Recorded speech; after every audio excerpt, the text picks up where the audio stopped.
Muy buenos días a todos. Qué placer ver el salón casi completamente lleno a estas horas. Muy juiciosos los vicepresidentes de riesgos, Liz, tanto como los abogados, que son los que siempre llenan a primera hora los salones. Les envío un saludo muy cordial de nuestro presidente, el doctor Jonathan Malagón, que por motivos ajenos a su voluntad no ha podido estar hoy presente, pero les envía todos los saludos y toda la fuerza y alegría de que puedan tener 2 días de discusiones muy técnicas, detalladas y fructíferas para avanzar por el bien del país. Saludo muy especialmente a Hernán Cadavid, honorable representante del Centro Democrático perteneciente a la Comisión Primera, a Laura Moisá, codirectora del Banco de la República, a Guillermo Sinisterra, delegado adjunto para riesgos de la Superintendencia Financiera de Colombia, a Mauricio Salazar, subdirector de regulación prudencial de la URF, de la Unidad de Regulación Financiera, a Patricio Pugá, líder de inclusión para Latinoamérica y el Caribe de la IFC, a Francisco Bustillo, que es canciller de la República de Uruguay, al doctor Néstor Humberto Martínez, exfiscal general de la Nación, a Rodrigo Lara, ex senador de la República de Colombia, a María Paula Correa, directora de Relaciones Públicas del Libra Group y ex jefe de gabinete de la administración de Iván Duque, a todos nuestros conferencistas, a los miembros del Comité de Riesgos, que aquí quedó varios, en especial a su presidente, el doctor Lucas Ochoa, vicepresidente de Riesgos del Grupo Bancolombia, a todos mis compañeros de la Asociación Bancaria que han hecho con su trabajo arduo que este evento sea una realidad y sea exitoso. Creo que hemos cumplido con creces todas las metas comerciales y de inscripciones que nos propusimos al inicio del año. A los amigos de los medios de comunicación y a todos nuestros asistentes, muy buenos días.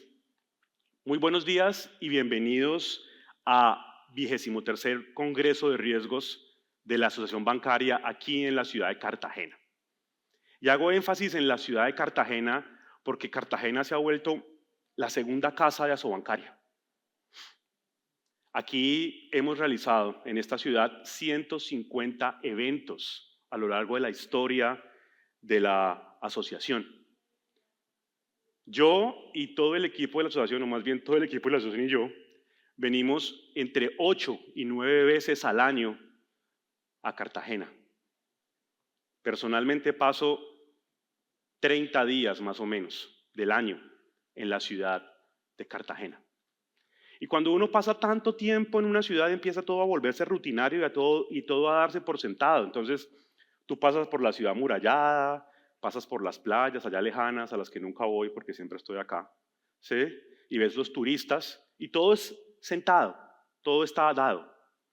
Solamente cuando vienes con una persona que no está recurrentemente viniendo a Cartagena es que te empiezas a dar cuentas de que hay cosas adicionales a las que permanentemente estás viendo.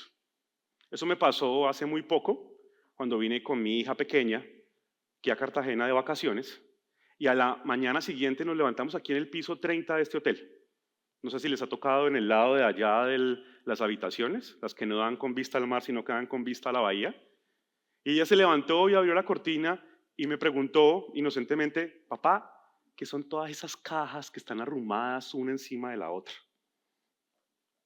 Y en ese momento, mientras le contestaba que son los contenedores del puerto de Cartagena, me di cuenta de lo, asombroso y majestuoso que se ve el puerto de Cartagena y que la ciudad de Cartagena no son solamente la ciudad amurallada, las playas, los turistas, sino que también tiene una conexión muy importante con la economía nacional.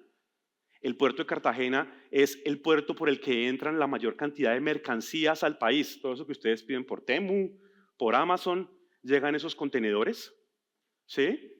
Y analizando las cifras, nos encontramos con que ese puerto de Cartagena es el tercer puerto más importante de la región, solo superado por Santos en Brasil y por Manzanillo en México. Es decir, Cartagena no es solamente relevante por los eventos empresariales, por los restaurantes y el turismo de la ciudad amurallada y por las playas y por las digamos, bellezas naturales, sino también porque es un referente muy importante a nivel económico. De hecho, cuando uno empieza a revisar más detalladamente las cifras, encuentra que el 39% de los buques que llegan a Colombia, más o menos 5.000, un poquito más de 5.000 en un año, llegan a través del puerto de Cartagena. Y entonces, todo eso llevó a que tuviéramos mucho más curiosidad de averiguar qué pasaba con ese tema de los buques y empezamos a ver que esos buques que vienen de Europa a Cartagena o que van de Cartagena a Europa o que van al Asia a través del Canal de Panamá o al contrario, vienen de Asia a través del Canal de Panamá, tienen una serie de rutas que están predispuestas, planeadas estratégicamente, porque tienen con una tripulación supremamente capacitada, ¿sí? Porque tienen que afrontar riesgos externos, las marejadas, los cambios de disposición en las rutas marítimas, el clima e incluso enfrentar riesgos internos. Todo tiene que funcionar sincronizadamente. Y ustedes se preguntarán en este momento, Alejandro se equivocó de congreso. El de la Cámara Colombiana de Infraestructura es la semana entrante. Estamos en el Congreso de Riesgos. Y la verdad es que todo eso que les acabo de contar para mí como economista se volvió bastante relevante porque yo empecé a notar, y el equipo también me ayudó a notarlo, que lo que hace un buque, el viaje de un buque, se parece a el viaje de un país, el viaje de una economía hacia un puerto seguro. Y por eso esta presentación la he titulado El buque Colombia, el buque en el que vamos todos montados.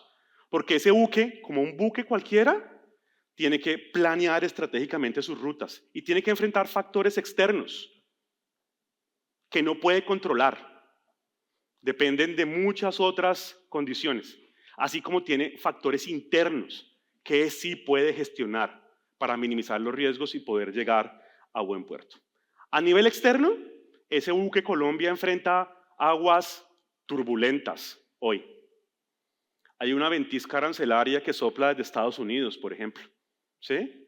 Ustedes ven en pantalla que antes de que llegara la nueva administración de Estados Unidos, la tasa arancelaria era el 2.4%. Donald Trump se posesionó a finales de enero, o sea que a principios de enero teníamos una tasa arancelaria de 2.4% que afectaba el 9.2% de la canasta de comercio internacional del mundo.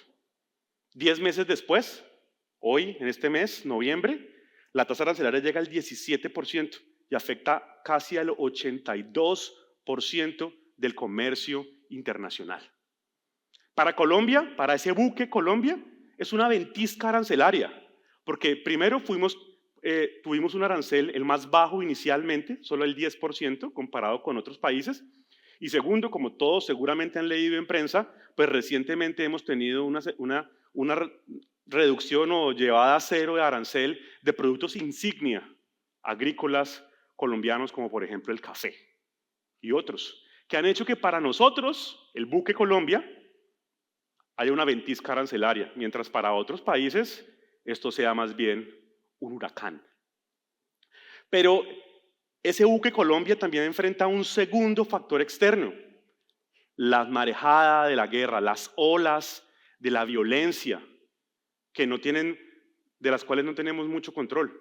En el año 2020, por las guerras que había en ese momento, 81 millones de personas desplazadas. En el año 2024, el año pasado, 123 millones de personas desplazadas por todas las guerras que había en ese momento en el planeta. 20 billones de dólares, en español billones, es decir, 20 trillions gastados en la guerra. Esto es equivalente a gastar todo lo que produce la India en un año, el PIB de la India, en financiar la guerra, cuando se podría estar financiando exactamente para cualquier otra cosa, que produzca bienestar a las personas, a la ciudadanía del mundo. Para Colombia, ¿qué afectaciones puede tener? La que se me ocurre y se viene inmediatamente a la cabeza es lo que sucedió cuando Rusia invadió Ucrania. Y inmediatamente hubo una afectación en los precios de los insumos. insumos agrícolas que eran muy importantes para algunos sectores de la economía colombiana. Y eso en parte explicó por qué la inflación en el año 2022 y posteriormente en el año 2023 tuvo un incremento tan fuerte y el Banco de la República tuvo que reaccionar subiendo las tasas de interés acordemente. ¿Cuál es el tercer factor que explica o que puede afectar el curso de ese buque Colombia y que tampoco depende mucho de nosotros? La niebla del cambio climático. En el año 2024, las estimaciones de emisiones de dióxido de carbono eran de 413 partes por millón. Hoy en día, en 2024, son 423 partes por millón. ¿Eso es mucho? ¿Eso es poquito? La verdad es que 423 partes por millón de emisiones de dióxido de carbono es el récord histórico desde que hay mediciones. Y eso tiene unas afectaciones para todos los buques de este planeta, incluyendo el buque Colombia. Según la reaseguradora Swiss Re, tenemos unas pérdidas por cambio climático a nivel mundial que se acercan a 137.000 millones de dólares. 137.000 millones de dólares. Para Colombia, ustedes lo deben ver todo el tiempo y no podemos hacer mucho. El fenómeno de la niña, lluvias permanentes, o el fenómeno del niño, sequías prolongadas, afectaciones a la infraestructura física, afectaciones a los agricultores, a los cultivos, empresarios del sector agropecuario que no pueden pagar sus créditos. Este buque entonces enfrenta 3 factores externos, difíciles de controlar porque tienen una gran afectación.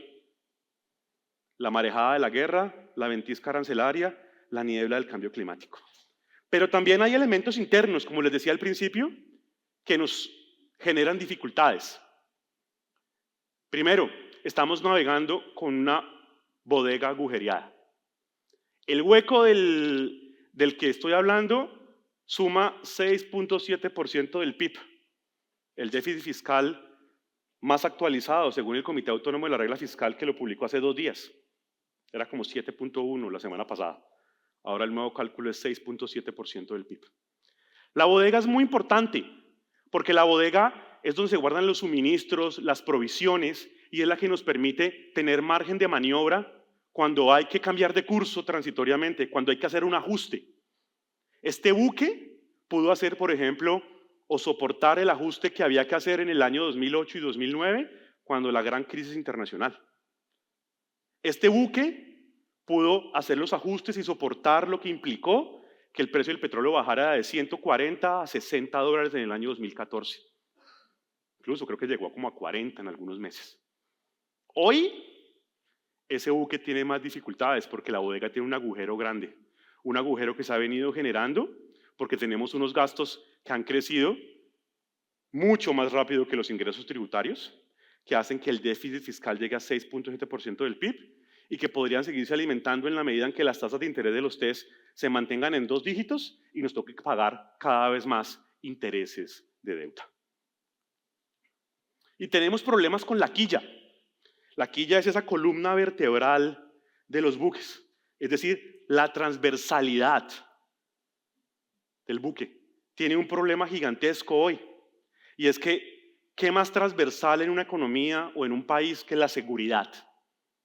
En el año 2019, el 10%, solo el 10% de los municipios tenía presencia de grupos armados en 2019. Estamos hablando de más o menos 113 municipios. En el año 2025 las cuentas de la Defensoría del Pueblo es que el 71% de los municipios tiene presencia de grupos armados. Estamos hablando de 781 municipios. 781 municipios de los 1.100 y pico que hay en el país.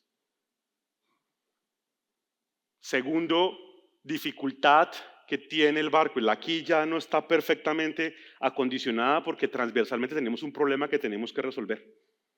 ¿Y cuál es el tercer problema interno? Es que se aproxima un cambio de capitán. El año entrante vamos a tener un cambio de capitán entre mayo y junio.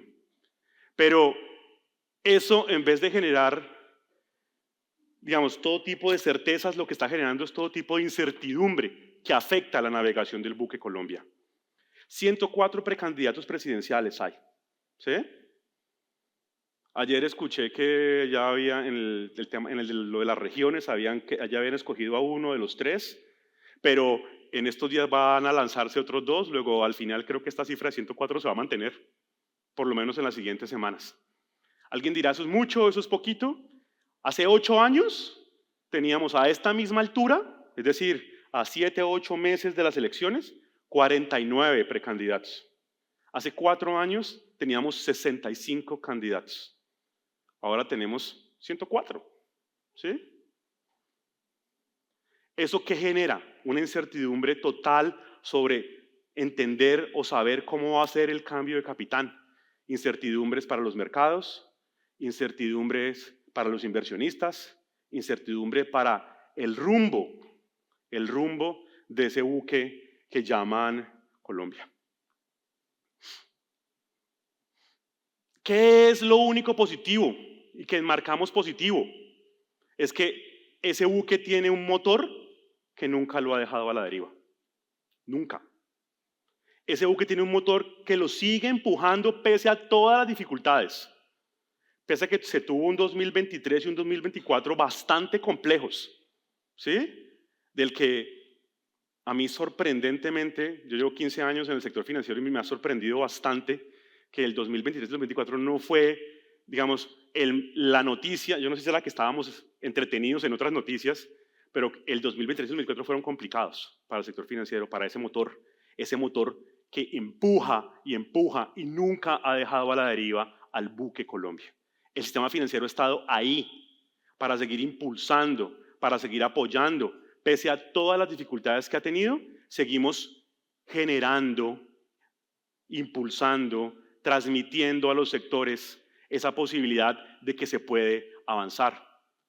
Y ese motor de ese buque, ese sistema financiero, tiene 3 características que son bien importantes al momento de avanzar. Primero, es un motor potente. Es un motor que impulsa y da fuerte velocidad. Es un motor confiable. Tenemos aquí a nuestras autoridades que nos ayudan a mantener la confiabilidad permanente. Y es un motor adaptable. Es un motor que se adapta a los cambios de este planeta. ¿Por qué decimos que es potente? Porque irriga 784 billones de pesos en cartera a todos los sectores de la economía, a todos los sectores de la economía. Y eso genera crecimiento económico. Esos 784 billones de pesos de cartera, a pesar de los años no tan positivos que hemos tenido, significan un crecimiento del 6.8% real entre 2019 y 2025. Casi 7 puntos reales, casi 7 puntos por encima de la inflación. ¿Sí? Con inflaciones de 9, 13 en algunos años. 7 puntos en promedio por encima. Y es un motor que demuestra su potencia cuando más se le necesita. Yo no sé si ustedes se acuerdan, hace 14 meses con el gobierno nacional nos articulamos y firmamos algo que se denominó el Pacto por el Crédito. Cuando más nos necesitaba el buque Colombia, cuando más nos necesitaba, el sector financiero estuvo ahí para comprometerse a poner 55 billones de pesos adicionales a 5 sectores estratégicos que el gobierno decidió. Hoy tenemos el 99% de esa meta cubierta. Hoy, cuando faltan 4 meses para cumplir la meta, 18 meses, que se cumple en febrero del año entrante. 99% de la meta cubierta. Y eso implica, de alguna manera, un ejercicio de potencia y de poder llevar ese buque para adelante. Ustedes miran las cifras de la Superintendencia de Sociedades recientes y se dan cuenta que las empresas no están creciendo por más equity, más patrimonio de los accionistas. Están creciendo por crédito que pone el sector financiero y que está generando, según estimaciones técnicas, entre 0.3 y 0.5 más de crecimiento económico cada trimestre. Es un motor confiable y tiene que ser confiable porque los colombianos depositan con toda confianza sus ahorros en las entidades del sector financiero. Y por eso tenemos una regulación estricta que cumplimos a cabalidad. Tenemos un nivel de solvencia del 17%. Basilea nos exige 8, la superintendencia nos exige 9, nosotros tenemos casi el doble para mostrar que tenemos un capital que obviamente todos ustedes han trabajado en ello, un capital que puede cumplir a cabalidad incluso en momentos de estrés. Y unos niveles de solvencia estable bastante positivos. El coeficiente de fondeo estable neto, el famoso CEFEN, que les ha sacado canas a más de uno. Yo por ahí yo también tengo canas de hablar de CEFEN 2 o 3 años permanentemente.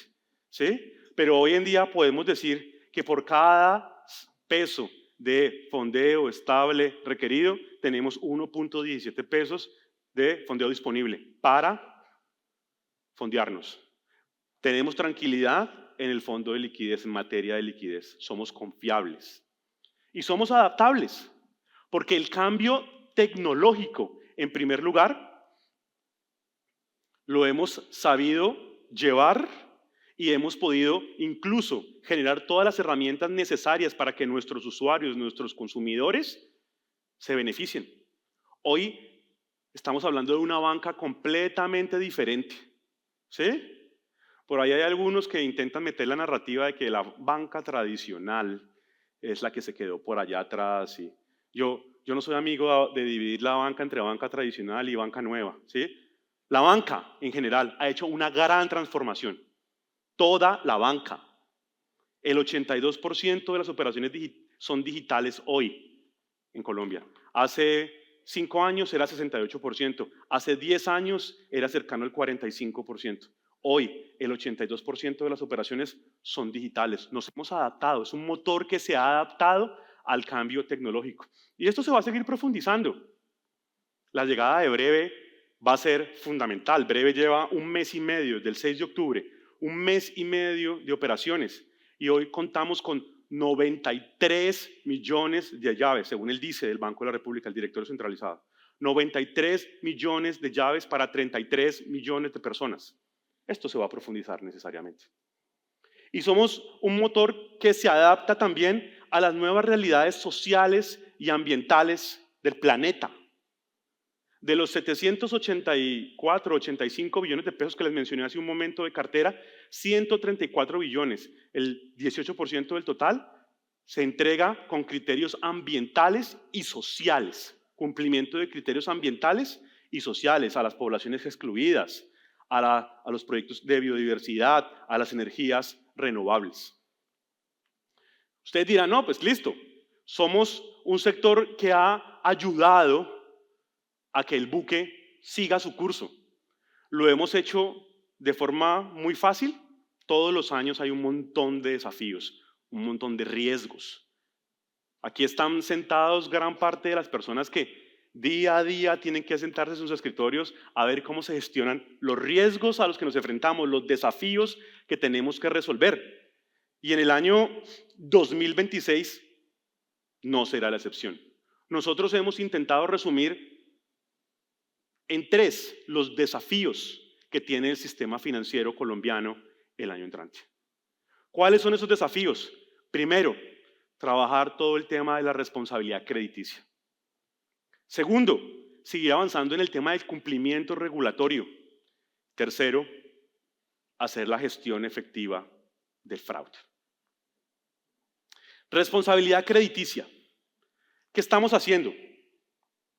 Lo primero en lo que se debe trabajar es en la promoción de buenos hábitos de pago. Los colombianos son en verdad muy buenas pagas.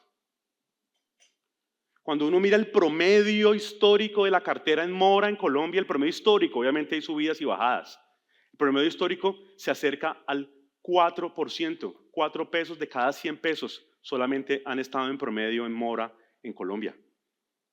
Los colombianos son muy buenas pagas.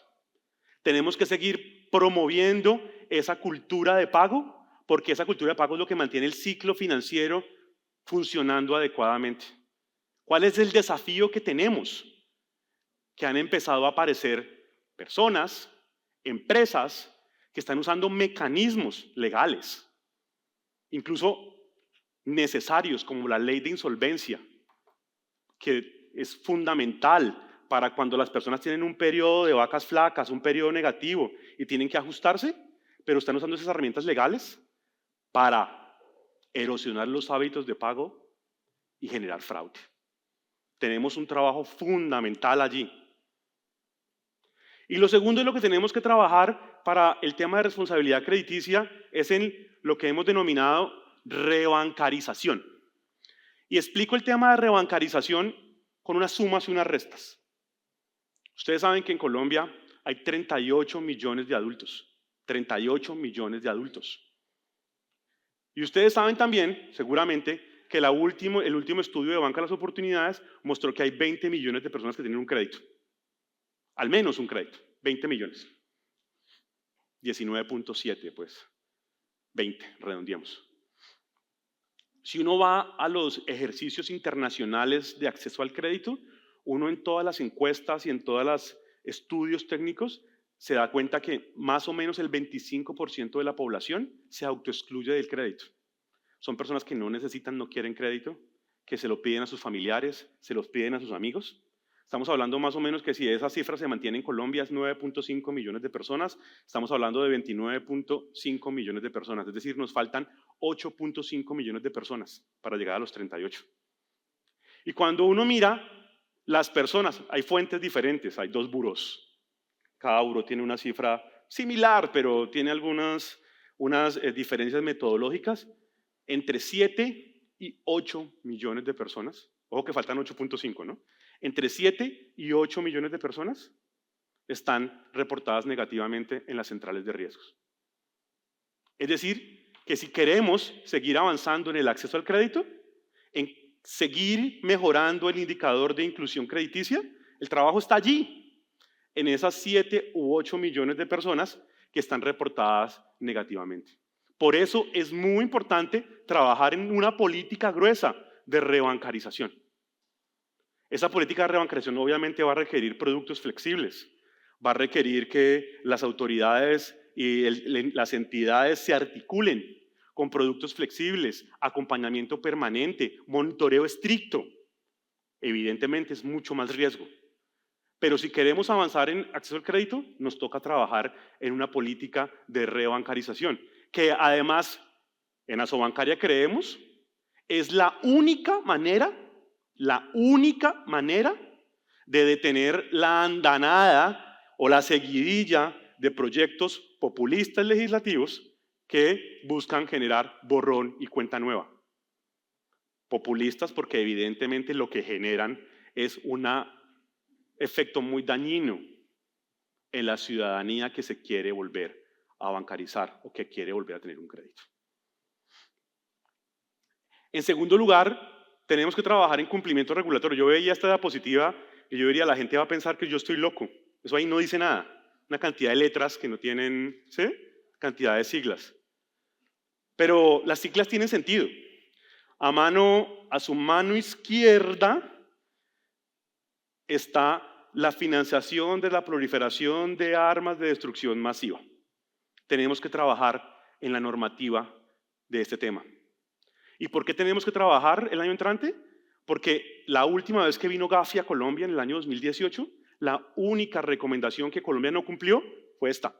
No teníamos normativa para el tema de armas de destrucción masiva. Gafi, el tema de lavado de activos, financiación del terrorismo y financiación de la proliferación de armas de destrucción masiva. Gafi vuelve en 2028. Desde el año entrante, incluso desde este año, debimos haber empezado a trabajar en este tema si queremos que en el año 2028 Gafi nos ponga el chulo en esa materia. Y en segundo lugar, a su mano derecha, tenemos que seguir trabajando en lo que articuladamente hemos venido trabajando con las autoridades.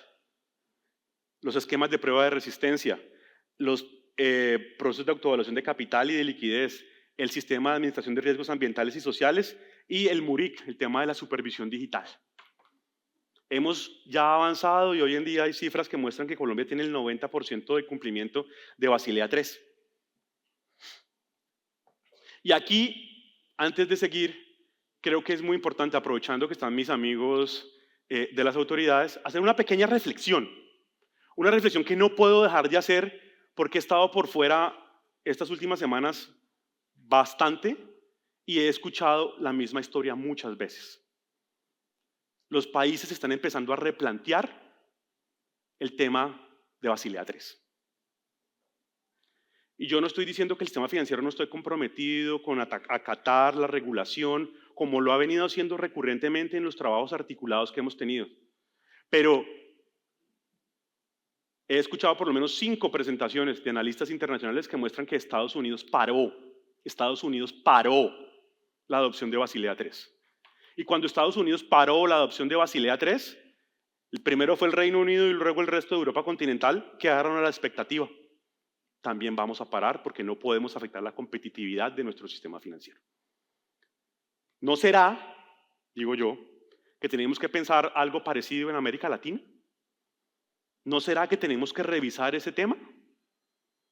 La competitividad del sistema financiero, un sistema financiero interconectado es muy importante y muy relevante. No estoy llegando a ninguna opinión ni estoy diciendo para dónde debemos ir. Solamente estoy planteando la pregunta. ¿No será que tenemos que revisar lo que están haciendo Estados Unidos y Europa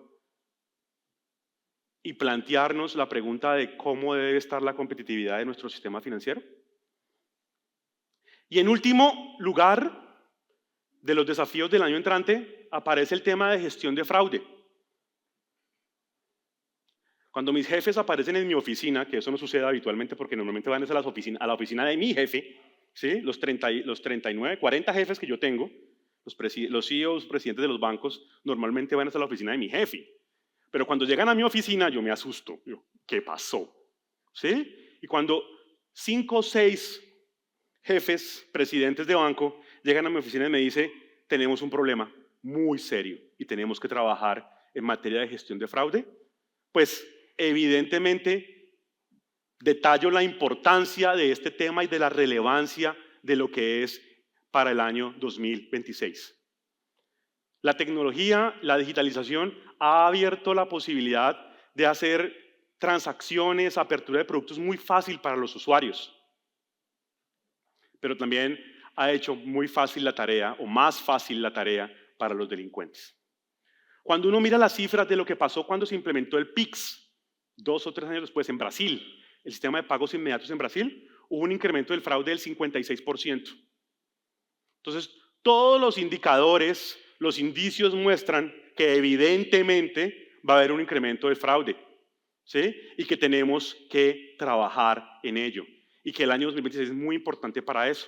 Y por eso, con el Comité de Riesgos, con el Comité de Prevención del Fraude, con el Comité Jurídico, con la Junta Directiva propiamente de la asociación, hemos definido que tenemos que trabajar en protocolos y estándares de seguridad. Y que no se trata únicamente de los bancos, tenemos que incluir el resto del ecosistema financiero, las fintech, los burós, las centrales, las franquicias, las redes. Y tenemos que incluir adicionalmente a las autoridades, no solamente a las autoridades de nuestro sector, sino también a la policía, a la fiscalía. Y que tenemos que incluir a otros sectores para definir protocolos y estándares de seguridad. Obviamente me preguntan cuáles sectores y pues el sospechoso de siempre es aquel sector que todos tienen en el bolsillo y del cual depende gran parte de la seguridad de sus cuentas. ¿Sí? Con ellos tenemos que trabajar articuladamente con el sector de las telcos, en definir protocolos, estándares de seguridad, armonizar lo que ya existe con las ideas nuevas. Y que esa armonización y esas mesas de trabajo que nos permitan definir los estándares o armonizar lo que ya existe con las ideas nuevas nos lleven a nuevos proyectos. De pronto son necesarios proyectos normativos, de pronto son necesarios proyectos legislativos, o de pronto son necesarias campañas de sensibilización y de educación de las autoridades, de los clientes, o proyectos operativos propiamente. Yo pongo el ejemplo del centralizador de datos, porque en toda nuestra revisión internacional lo que hemos encontrado es que los países han empezado a implementar lo que denominan consorcio de datos o centralizador de datos como un mecanismo mediante el cual se centralizan las transacciones y se envían a las entidades financieras alertas para decirles, oiga, en la apertura de este producto permanentemente se están generando lo que llaman, por ejemplo, cuentas mula, o se está generando tal tendencia en tal región. El centralizador de datos ha reducido el fraude en otros países de América Latina y de Europa. Y puede ser una estrategia, habrá que ver si en la gestión del fraude que todos hagamos, trabajamos en ese tema o en otros temas más relevantes. Entonces, El motor de este buque tiene 3 desafíos el año entrante: la responsabilidad crediticia, el cumplimiento regulatorio y la gestión del fraude. Y por eso, los próximos 2 días de este Congreso de Riesgos hablaremos de la mayoría de esos temas. Los debatiremos y los analizaremos en los diferentes paneles que tendremos. Y los insumos, todos los insumos que salgan de estas discusiones, junto al trabajo de ustedes, que son los ingenieros que mantienen engranado y engrasado ese motor, que son los que permanentemente están dándole potencia y generando todo para que el motor funcione adecuadamente, es que lograremos que ese buque Colombia logre sortear los factores externos, logre gestionar los riesgos internos y pueda llegar a buen término. Es lo que queremos todos como ciudadanos de este país. Muchas gracias y bienvenidos al Congreso.